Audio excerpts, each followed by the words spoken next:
Welcome to Data Pro. In this video, I am going to demonstrate how to use Eclipse IDE to run a Java program.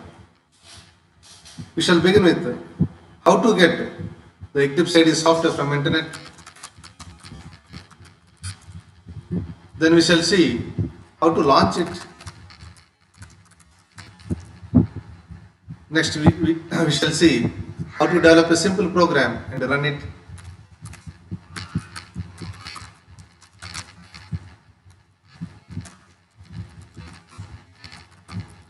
Then we shall see some of the basic features of Eclipse IDE.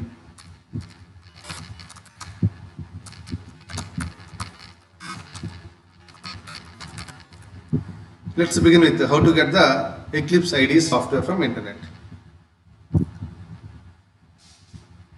There are several versions of Eclipse IDE. One of them is Mars. Eclipse IDE Mars. The versions are given names. One of them is Mars. It is one of the popular one, but this may not be the latest one. If you go to eclipse.org, these are the list of Eclipse IDE projects. So I am talking about this Mars. Okay, so these are all older ones. These are all newer ones. You can use any of them, but a better use which is well established in the market and which is a proven one instead of using a latest one. So I am going with Mars. You can go with any one of them. So just say Eclipse IDE Mars download in Google search. Click on this link.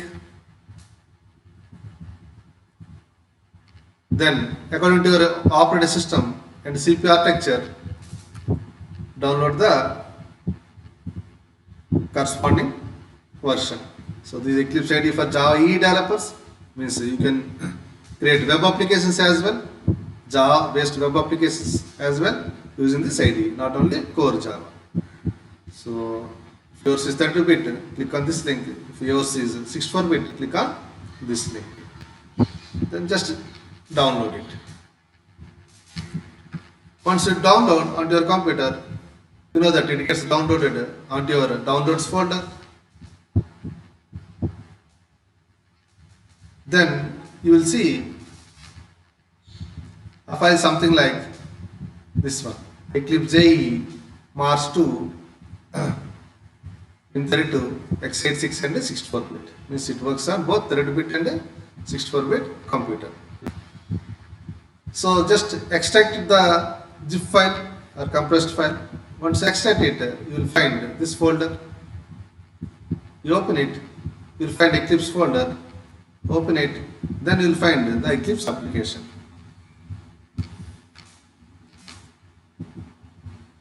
Just make a desktop shortcut for this one if you want to use it regularly. Just double click to launch the application. In Eclipse IDE, you have something called as workspace. A workspace is nothing but the location where all your projects would be saved or stored. Okay.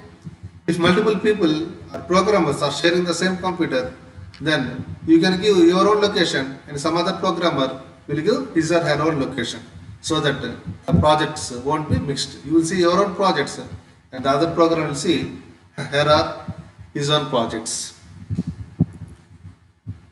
So you can give any location of your choice. Just say OK. It takes a while for the Eclipse IDE to be launched. You will see this welcome screen.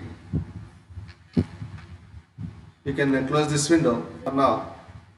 So this is the appearance of Eclipse IDE. So let me create a simple Java project. Go to File menu, say New, then say Project. File, New, then say Project. Then choose Java Project. Say Next. You can give a project name. I say project 1. It automatically detects the JDK. So make sure that JDK stands installed by the time you launch the Eclipse IDE. Just say next, or you can simply say finish as well. I say finish. It is saying that this kind of project is set a Java perspective. In Eclipse IDE, there is something on a perspective. So core Java perspective, advanced Java or JE perspective. Depending on the perspective, the Eclipse IDE gets customized automatically. For JE, you need to have a server, the server. Okay. When you launch a JE project, automatically the perspective changes to Java EE, where you get a different set of options. That is one of the advantages of Eclipse IDE. Depending on the technology that you are going to use, accordingly, or language that you are going to use, accordingly, so the screens get modified. Just say yes, or you can even check this. Remember my decision.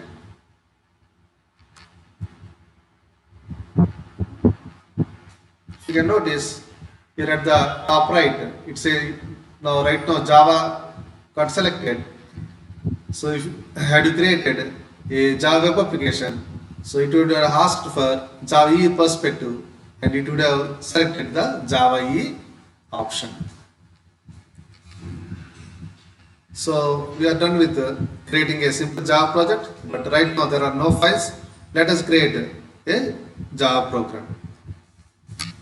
If you look at the project package explorer window right now, so there is empty source folder. Right click, say new and select class, means Java class.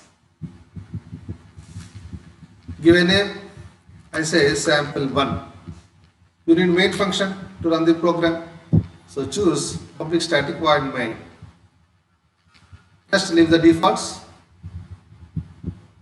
So package name also it is selected as project 1 and the class name is sample1.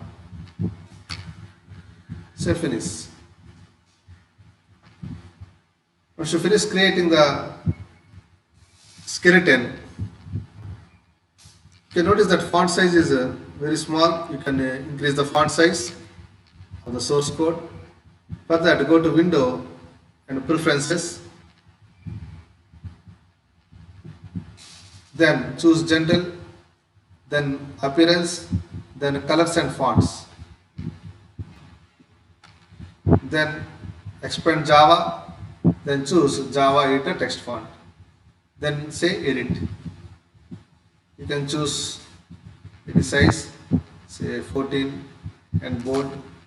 If you are satisfied with this size, then go with it. I say 16 for now. Okay, apply and okay. So let me say just simple welcome message.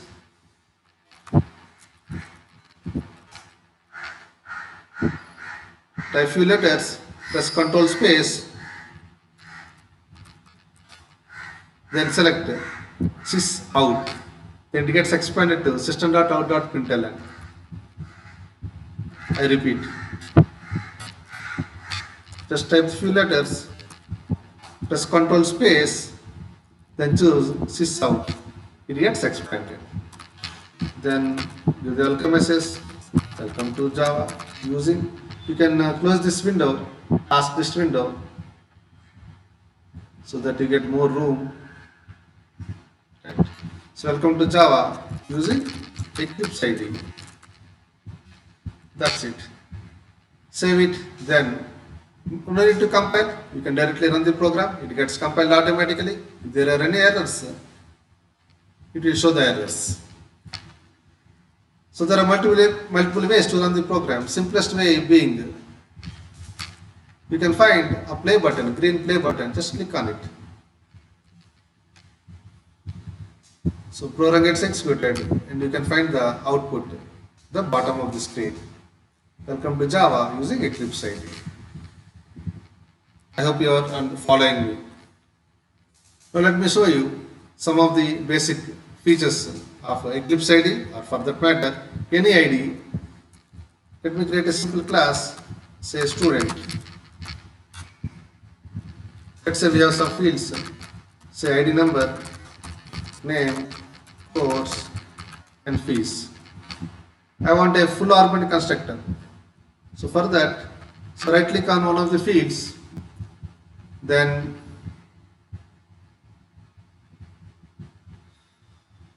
go to source. From there, say generate constructor using fields. So right click on one of the fields, then choose source, then from source choose generate constructor using fields. So choose all the fields and choose the location insertion point. See, it is saying after ID number, no, I want it to be displayed after the last field. Choose the insertion question, just say OK. So you have the full argument constructor. Similarly, if you want setter getter methods to be generated, again right click on one of the fields, go to source and say generate getters and setters. Again choose the fields, I want all fields, then again choose the insertion point, say after the constructor, then say OK. Notice that setters and getters got generated for all the fields. Now let me remove this student class.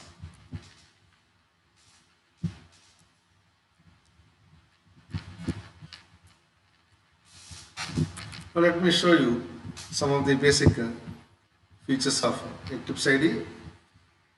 Say you have a string str is equal to data pro computers, and you want to use some of the string library functions. You just say str dot, you can find a list of all possible methods of string class.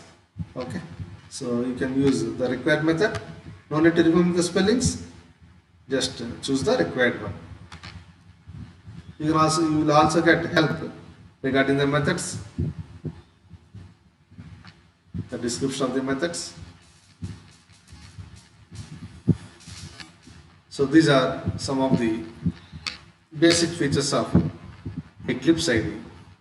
I hope this video is useful to you. Thanks for watching. See you in the next video.